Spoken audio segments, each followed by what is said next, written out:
Good afternoon and welcome to the July User Group, Working Smarter. So, unlocking smart marketing, and we're going to dive into Eloqua's Advanced Intelligence add-on. So, of course, the good news is, as released, I think it was the 12th or so of June, that the add-on is now included for all clients. You just simply need to request it be turned on. So let's walk through what that means and how we go about that process. My name is Derek Bell. I'm your host for today, and I'm joined by Adrian Jones, our CEO and founder, who will be assisting me with chat and Q&A. So please keep him busy. So on that point, you've got the Zoom thumbs up and thumbs down scenario and other emoticons. So we'd love you to use those. As many people asked, yes, the session is recorded and recordings will be made available to everybody following today's event. And please feel free to ask questions at any point, regardless of where we're up to. And we'll, if we have time at the end, we can open up to Q&A there as well. So what's on the agenda for today? So we don't have any questions that have been submitted today, but please feel free to plan and do those before you join us. If they come to your mind, you can just simply go to myeloqua.com and you'll find an ability there to submit a question. And so you can do that at any time. If you think of a question next week, go ahead and submit it, and we'll come back to you at the next live user group in August. So we're going to dive into a few key areas based on the new advanced intelligence features, which is fatigue analysis, account intelligence, send time optimization, and generative AI. So as you can see there, Q&As at the end, but please feel free to ask questions throughout the session. First of all, let's dive in and understand what we've got, and then we'll progress through. So what Eloqua is calling the classic AI or predictive AI is fatigue analysis, account intelligence, and send time optimization. We'll dive into these so you get a bit of a better understanding as to what they are. I'm sure send time optimization is not a new concept. I'm sure you understand how that works. If you're using guided campaigns, just as an FYI, that should be available now. All right, so this is the classic portion of Eloqua's advanced intelligence piece. The other piece is the generative AI, or content assistant, as they're calling it. So generative AI helps you in a range of ways, and it's available, we can see there, for email subject line creation, helping you in the body of your email as well. Also on landing pages, dynamic content and shared content. And if you have the Oracle SMS add-on, it's also available there to assist you. Now, the two little asterisks that you can see against dynamic content and shared content just reinforce that you must be in Redwood, and those two features or updated features are part of a controlled availability at the moment. So if you're using the current dynamic content, you won't see the feature. However, if you've got Redwood turned on and you've requested access to the controlled availability dynamic and shared content editors, that's where you'll see the ability to use the generative AI feature and what that looks like. All right, so let's dive into the first one, being fatigue analysis. And essentially what you end up with is a score or a rating, not a score, but a rating really, in relation to a person's fatigue. And we'll show you what that looks like and how you can access it and where you could potentially use it in some of your campaigns.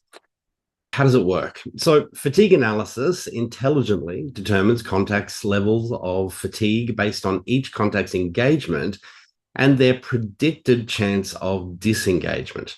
This is where the AI comes in, obviously. So a fatigue level value is generated by Oracle using AI, and it's added to the fatigue level contact field for each Eloqua contact. So every contact in the database will have this information stored against them. Just as you have their first name, their last name, their email address, you'll also have a value in a new field, new contact field called fatigue level. Let's dive in and have a closer look. What do they look like? Well, you can see here there's quite a few, and essentially it's inactive, undersaturated, just right, saturated, or oversaturated.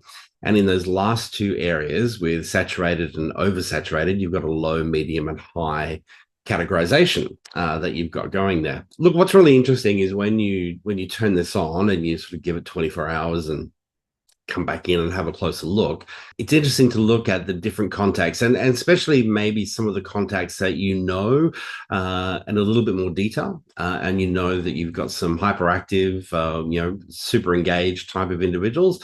It's interesting to interpret and look at that information. But look, it's not all quite as it seems, right? I think that's an important point to understand. This is simply another data point that you've got available to you with the assistance of some artificial intelligence to just give you a little bit of an idea as to where this person's up to, and what they're doing based purely on their behavior, and engagement with or lack of engagement with your various campaigns. Let's keep going and have a look. How does Eloqua present this to you? Well, they present it in a few ways. The dashboard, I think, is going to be quite insightful, and probably raise quite a few questions for many of us. So you can see here the oversaturated, undersaturated, just right, inactive, etc. And so here you get a little bit more information as to what makes up the logic that's applying the labels to individuals. So we can see in this example that 86.9% of the database is inactive. So what does that mean? So it's contacts that have not received or opened any emails in the last 45 days. Okay, so you may not have sent them anything in the last 45 days, but they may well have engaged with other content that you've sent them previously within that 45 days. There's all sorts of variables at play here. You can see saturated contacts exhibiting declining levels of engagement. Okay, so maybe it's a little bit too much. Maybe you want to pull back on some of those people. And what we want to try and look at today is, well, okay, if I do want to pull back on some of the comms for that group, how do I do that necessarily? So we'll have a look, and segments is the tip, by the way. Just right is, I suppose, that's the Goldilocks zone, right? That's where we would probably want much more of our database to be, is more than 1.3%. But that's our job, and that's what we've got to try and figure out, right? Try and get to that Goldilocks zone. So that's one way that Eloqua is presenting you with that information. If we go to an individual level, so here we have a contact, happens to be Adrian. And without a word of a lie, honestly, he really is. The fatigue level is just right, which I find amazing, actually, given the volume of email we sent him. But we do have lots of different email addresses we use for Adrian. But this is actually his primary email address that you would use if you were to contact Adrian. He's rated there as just right. Okay, we got a love heart for that one. I don't know if that was Adrian or if that was someone else. But keeping in mind, this is interesting information. Now, it's available in a few different places. So let's have a look at where we can access it and what that might mean. Okay, so I've got some screenshots here. I just figured it was a little bit easier to do some screenshots here versus jumping in and out of Eloqua. So here we go. So we're in segments. We've got a contact field. The field is called fatigue level. And you can see the drop-down list there. And so right now it's set at undersaturated, and it will be all over. You've got all those options to play with. I think there were nine different variables to play with. So it becomes another data point that you've got when you start creating your segments. Now, there will be all sorts of application here. And I know many of you, for example, the business will say to you, we want these 12,500 people to be invited to a particular webinar. Okay, so that's good. Are you then in a position potentially to take that 12,500 people and apply some other filters to maybe get that list down a little bit, if you can see that there's some people who are a little oversaturated? Okay, so in segments, just another data point that you've got to play with. Where else can we look at it? So here we're looking at the campaign canvas, and there will be a range of places that you can do that here. So you've got the compare contact fields, which you can see at the top of the screen there. And it's now essentially just exactly what we did in the segments we can do here on the campaign canvas. But of course, the benefit here is that we're doing it while the campaign is live. And keeping in mind that the information and those categorizations of fatigue are applied on a regular basis. So it's fresh information. It's not static. It's not assigned once and forgotten. That could be something else. Maybe you put a delay on things. If people are oversaturated, maybe you put a wait period, as you can see here on the right-hand side, versus if they're not oversaturated, that's fine. Let's go ahead and send the email, which you can then see on the left-hand side of the screen. So just one application. Shared filters is also the other use that you could do here. You could use shared filters if you wanted to use the fatigue level in concert with other values. And so a shared filter would enable you to do that as well. Okay, what else do we have? Next one is the program canvas. So the program canvas, look, the world is your oyster here. I mean, there's 1,000 different applications to play with, but you can see we have a listener set up in this example that we're using the contact field. We're looking at different values, etc., and potentially moving people to different campaigns. Just one example. There's all sorts of, as I said, it's available on the campaign canvas. That's probably the key thing to understand. And then really it's up to you as to where you go to from there.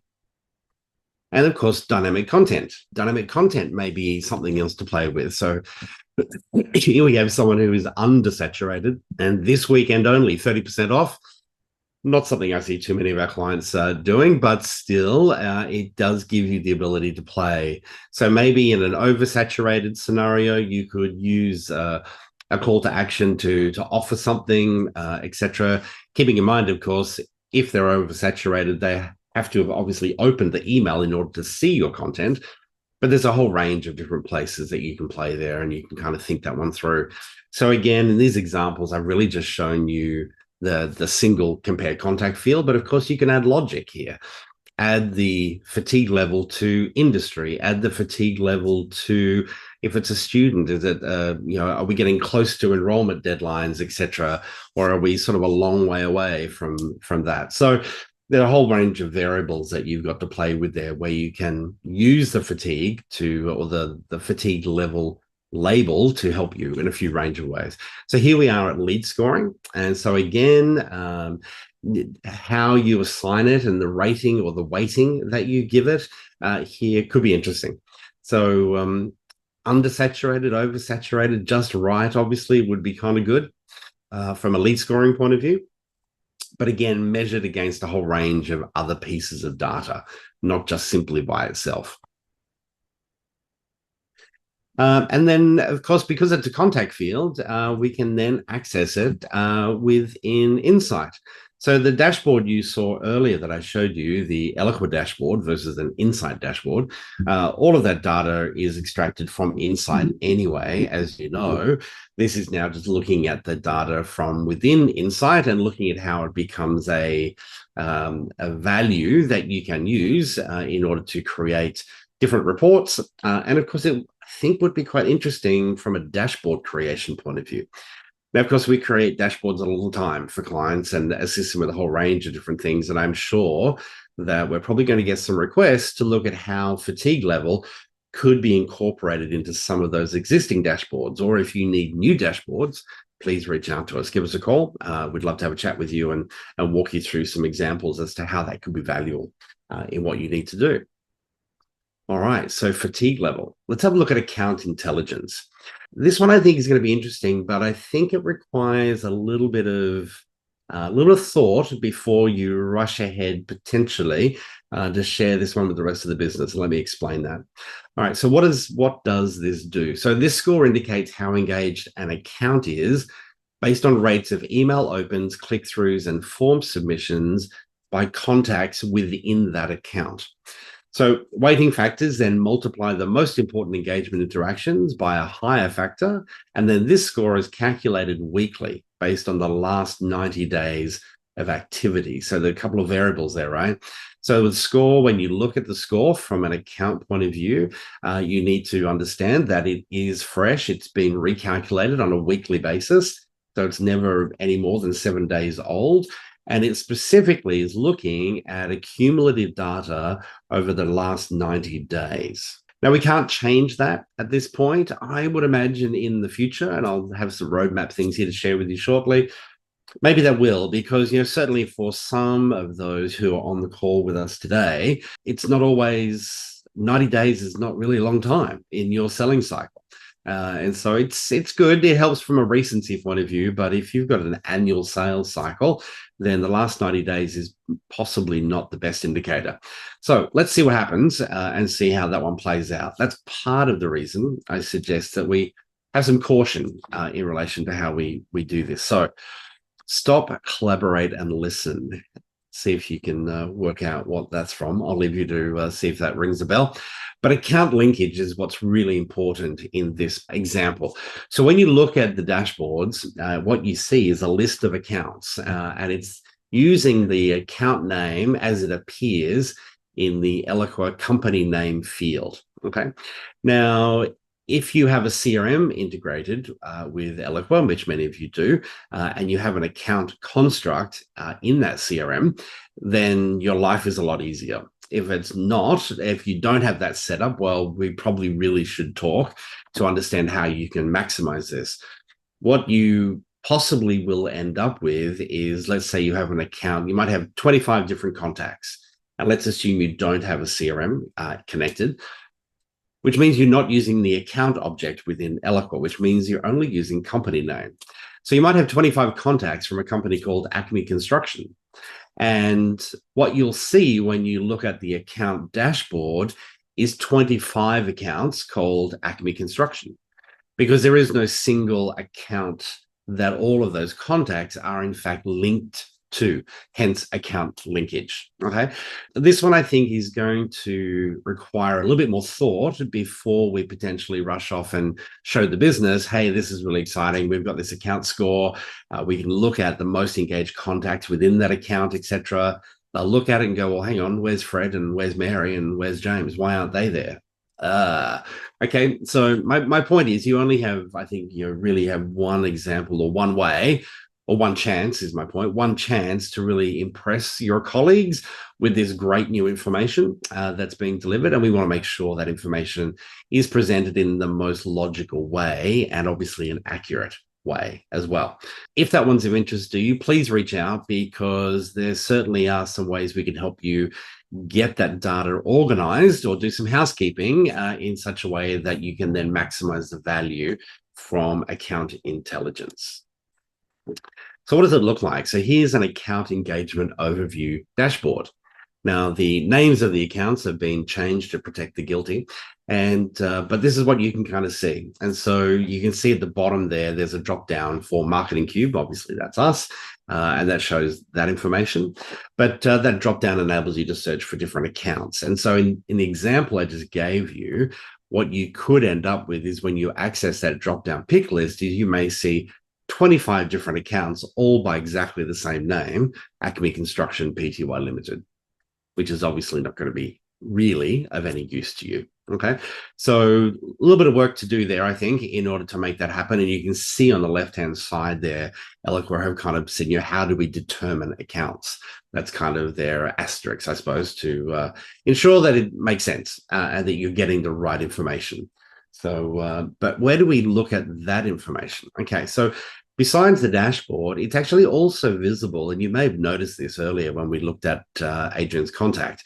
There's an account engagement score. And so the account engagement score is a maximum of 100 and is a roll-up of all the different contacts. So at Marketing Cube, we do have a CRM integrated. We do have an account called Marketing Cube. That particular account has myself, Kartika, and Thomas, and Jack, and everybody linked to that particular one. So all of their activity is rolled up to produce that score of 91.8. Look, I think it's going to be helpful. I think it's going to be interesting, but I want to make sure that you're in a position to have that be as accurate as possible. And in the world of account-based marketing, etc., I think there's some great things happening along the way there as well. Okay, let me just check Q&A. And actually, just as I've got that pro tip coming up on the screen, so this is my point here. So I just really wanted to raise this and just make you aware that this housekeeping is probably something you're going to have to do. And as I said there, you've really just got one chance to impress your colleagues. And we want to make sure we impress them in the right way and have them have a good experience. Let's move on. So send time optimization. We've had access now for about maybe 3 or 4 weeks to the add-on, and I was sort of picking and choosing which campaigns we should throw the send time optimization onto. Probably use it on one or two that I wouldn't generally, but I wanted to get some data and I wanted to be able to talk to you about it and give you some feedback on what we're seeing. The key thing to understand is that the send time optimization is really based on the behavior of an individual contact. There's no rolling up and grouping of people. Everybody is rated differently and uniquely in relation to their own behavior. So the key thing to understand here, though, too, is you have new recipients. So when you have a brand new contact come into Eloqua, maybe you do some advertising, Facebook, LinkedIn, Google, whichever it may be, and you have some net new contacts come into the system. Most likely you would probably have a form set up to capture that, and you'd probably have an autoresponder. So the autoresponder email going, typically if it's being sent by the email, being sent by the form, is not going to have any send time optimization. As soon as they hit submit, bang, they get sent that email. That's great. So that's now the only email they've ever been sent. Now, if you take that individual and from that form submission, push them onto a campaign canvas, which I imagine you probably would, and you may have send time optimization turned on that particular email, on that particular canvas, the send time optimization will mean nothing because there's no history. Hence, they're a new recipient, right? They're a new contact within your database. And so in which case, that email will be sent immediately. So just for you to be aware of. However, future emails will adjust send times based on the new data collected from the first email. Now, it's only one email at that point, but obviously the more you send, the more they open, the more data there is, the more averages can be worked out, etc. And hence the optimization process begins to take place. So I just wanted you to be aware of that. Okay. It's somewhat logical, but sometimes I think we need to be pretty clear on these things. But fundamentally, how does it work? So you've actually got two options in relation to the way that you assign the send time optimization on the campaign canvas. And you do it at the individual email level. Okay, first one is you can optimize by time of day.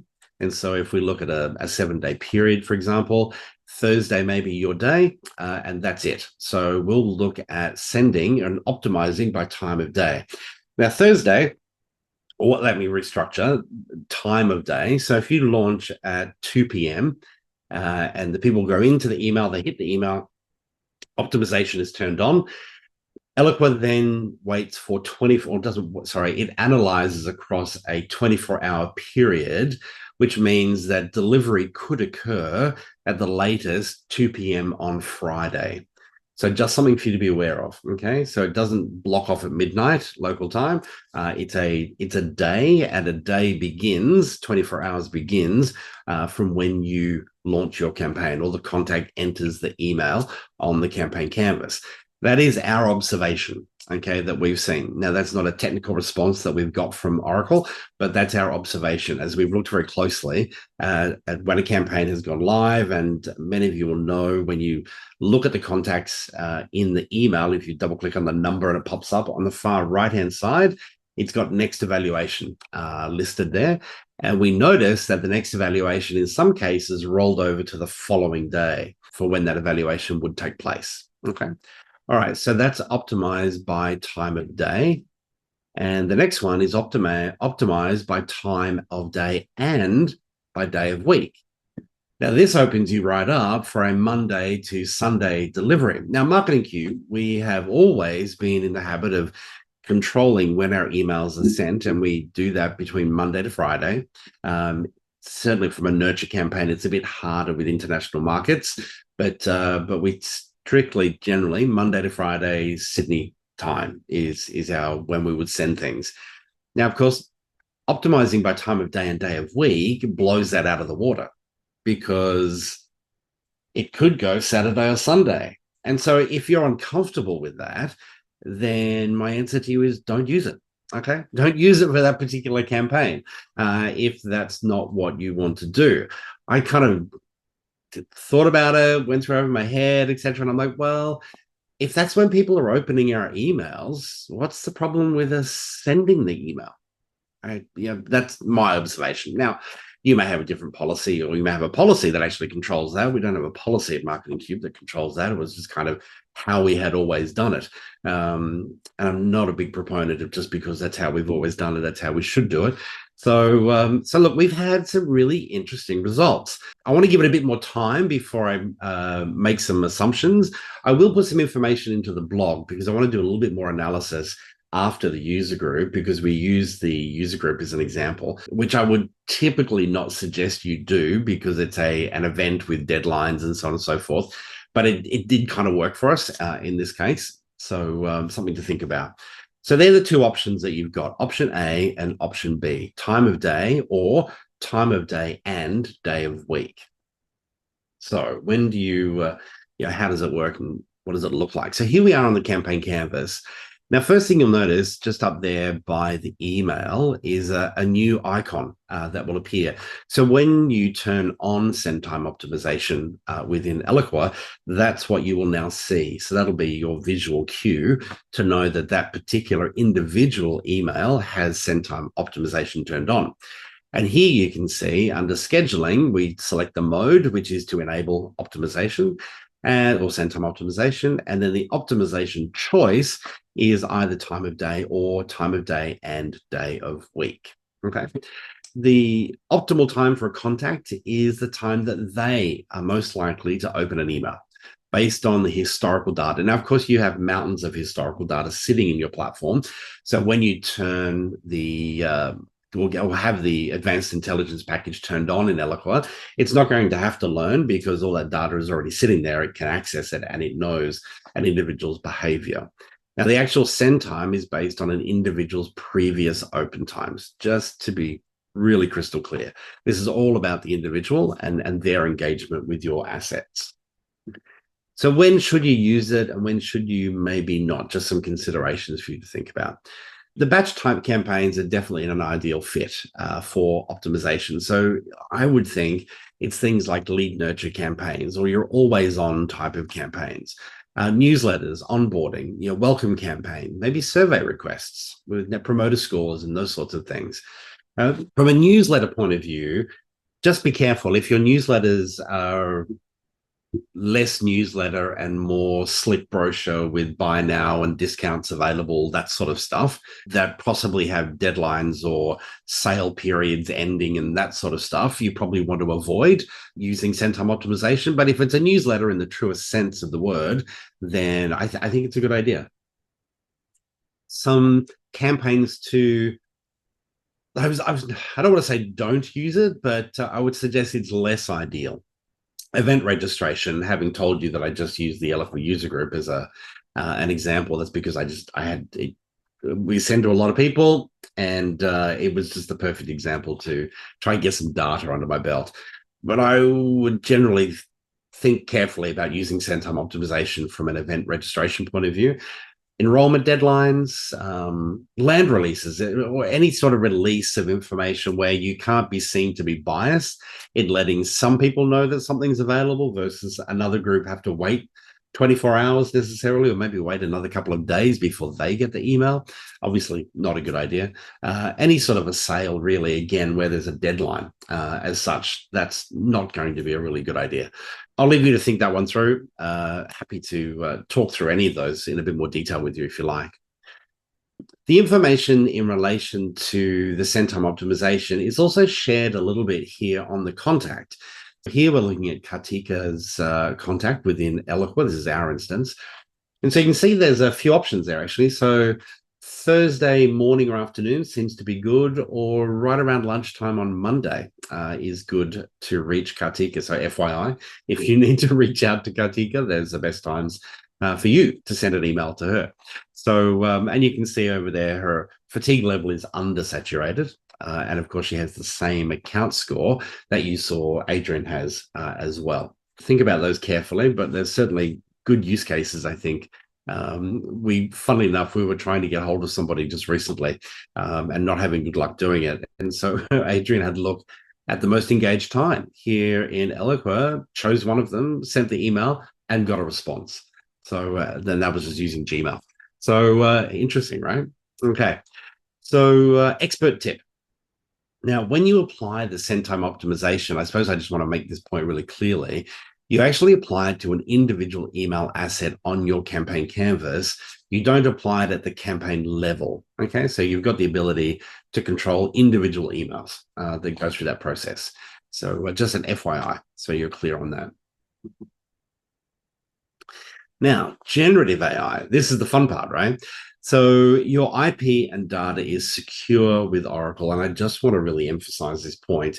And this comes back a little bit to you requesting Oracle activate the advanced intelligence package for your particular instance. Now, if you've traveled a little bit across the US, you might be familiar with that skyline, and that skyline is in fact Chicago.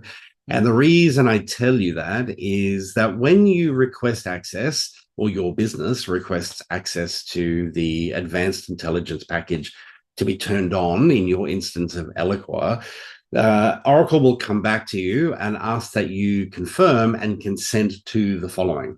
And for some of you, that will be easy. For others, it may require involvement with your legal team, etc. But I just wanted to display this to you. This is also available on our blog, which you'll see there's an article about the Advanced Intelligence Pack, and that exact same copy is there as well. But there's a few key points I really just want to try and emphasize here for you, that the generative AI features use a pre-trained large language model, or LLM. Now, they are not trained on customer data. So no customer data is shared, mixed, or combined to train the machine learning models or to process Gen AI requests. Okay, so when you look at your data within Eloqua, none of your data, your contact data, etc., none of that's being sent over to the Chicago data center with Oracle in order to develop your your generative AI responses that come back. Okay, so just want you to be clear on that. Now, when you access or request access to it, I just want to again reiterate the Chicago data center and what it does is all around the generative AI piece. And so that's these pieces that I showed you earlier. So it's email subject line, email body, wherever the Gen AI is involved. That means that your instance of Eloqua, wherever it may be, maybe it's here in the Australian data center in Sydney, maybe it's in Singapore, Saudi Arabia, Toronto, wherever it is then making contact with the Chicago data center in order to process the AI response and then bring that back to you. However, the classic AI or predictive components, fatigue analysis, account intelligence, send time optimization, these have nothing to do with the Chicago data center. This is all happening natively on your instance of Eloqua and doesn't leave, if, for example, you're in Australia, the Australian data center. So when you request advanced intelligence be turned on, you can actually request everything be turned on, or you can request just these three be turned on.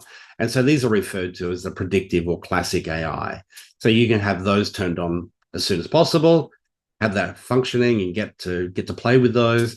And then maybe if you need to talk to your legal team and understand the ramifications, etc., then you can ask for the generative AI pieces to be turned on a little bit later.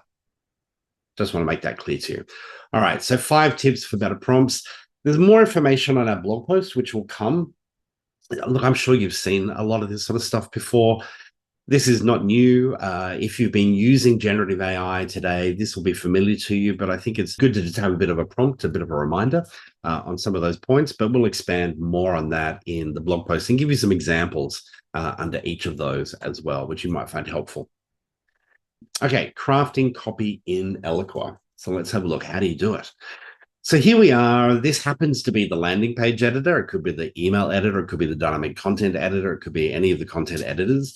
But this is essentially what we're looking at. The key icon that you're going to want is this one right here, which is a little sort of pencil with the stars around it. That's Oracle's AI logo.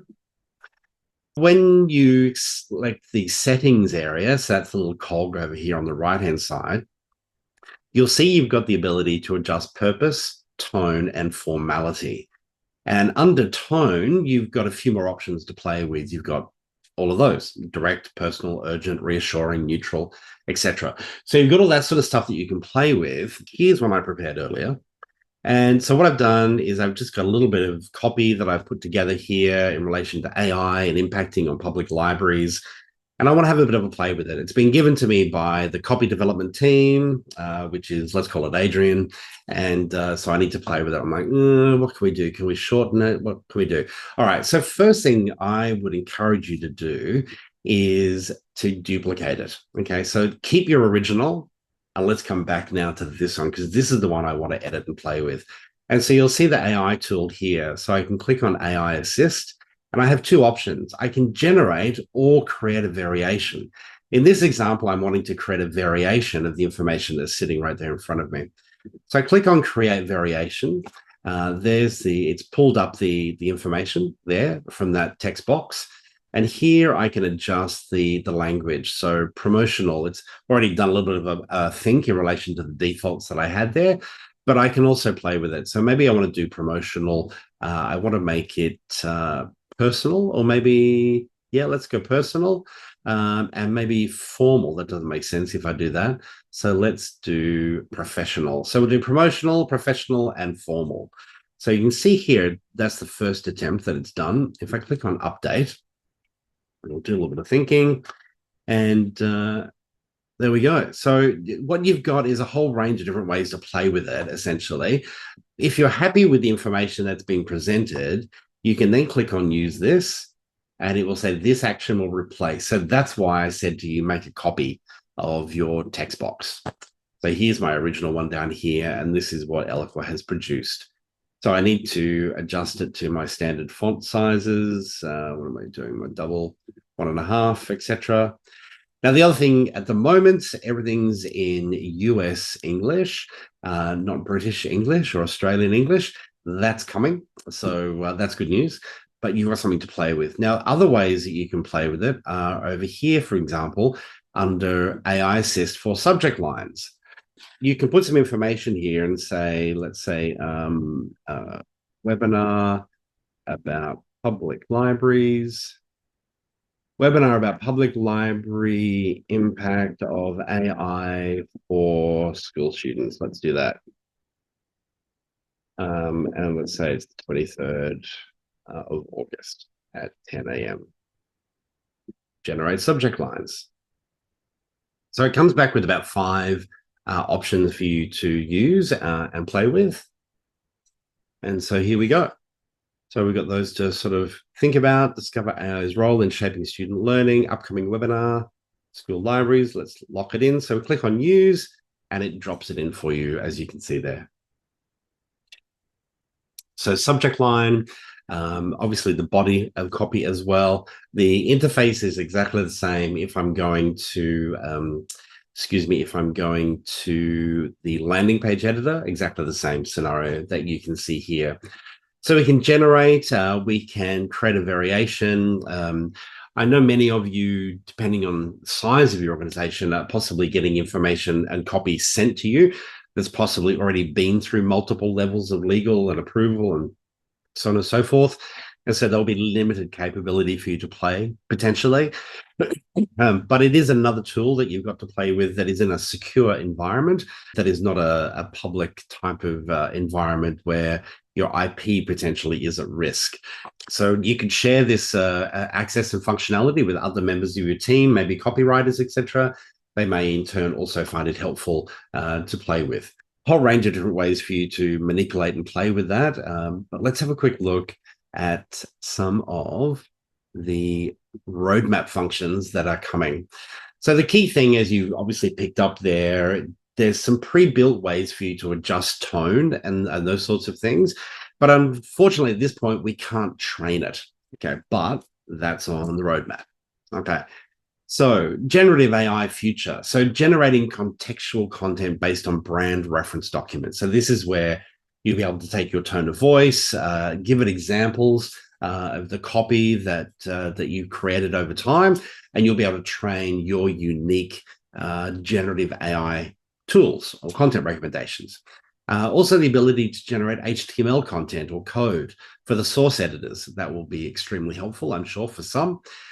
generating content in non-English languages as well. So we're just hoping, and I will seek confirmation, but I understand that includes non-American English. So hopefully that'll be British and Australian English, etc. Expand content generation and content rewrite to reimagine content. Okay, so that's also really quite helpful. Being able to take something and potentially recycle it into other things as well, like a variation of sorts, which is what it's doing already, but taking that a little bit of a step further. Rewrite, shorten, lengthen, and summarization as well. I think these are great examples. Tagging and recommendations. So I suppose as you begin to tag things and then start to rewrite, shorten, lengthen, then recommendations can come into play for it to assist you with what you're doing. So yeah, the future is pretty exciting in relation to all of these functions that are coming. Now, the other one that you guys pointed out to in the survey response there was in relation to analytics and reporting. And yes, there's more coming from that point of view. So automated data analysis to detect patterns, trends, and anomalies. I think that's exciting. I can't wait for that one. Better visual summaries and dashboards highlighting key insights. So we have a couple of those right now with the account and fatigue level type of dashboards that you saw, which gives us, I think, immediately a new level of insight that we haven't had previously, which could drive us to do a few different things. I can see some campaigns being born out of that particular data and those dashboards that we're seeing. There's lots to come, and let's get on with what we've got, I suppose, and start playing with it. And by the time we master it and feel good about it, then there'll be more coming as well. If any of these particular points resonate with you and you want a little bit more help, obviously, please reach out to us. We'd love to come and spend a little bit of time with you and look at how you can maximize some of these things, either within the guardrails of policy and procedure with your own organization, or we can help you expand that a little bit further, hopefully, and maybe get a little bit more happening and get some more value out of this. The great thing, of course, is everything you've seen that I've shared with you today is now available for all Eloqua users at no additional charge, which is a brilliant thing. Thank you, Oracle. Great move. From a Redwood point of view, you may or may not have noticed, but you now have template managers across not just segments, landing pages, emails, forms, but also the campaign canvas. So your multi-step campaigns, all of those 5 key areas now have template managers in place. Now, I think this is a pivotal change, and I think it maybe slipped under the radar a little bit for some clients, but this is a powerful way to assist and speed things up and to keep things accurate, especially from a segment point of view and especially from a campaign canvas point of view. So thank you again. Thanks very much for your feedback. I do appreciate it. And we will see you next month. And if you've got any questions, please reach out. We can't wait to get started and help you with advanced intelligence. Thanks, everybody.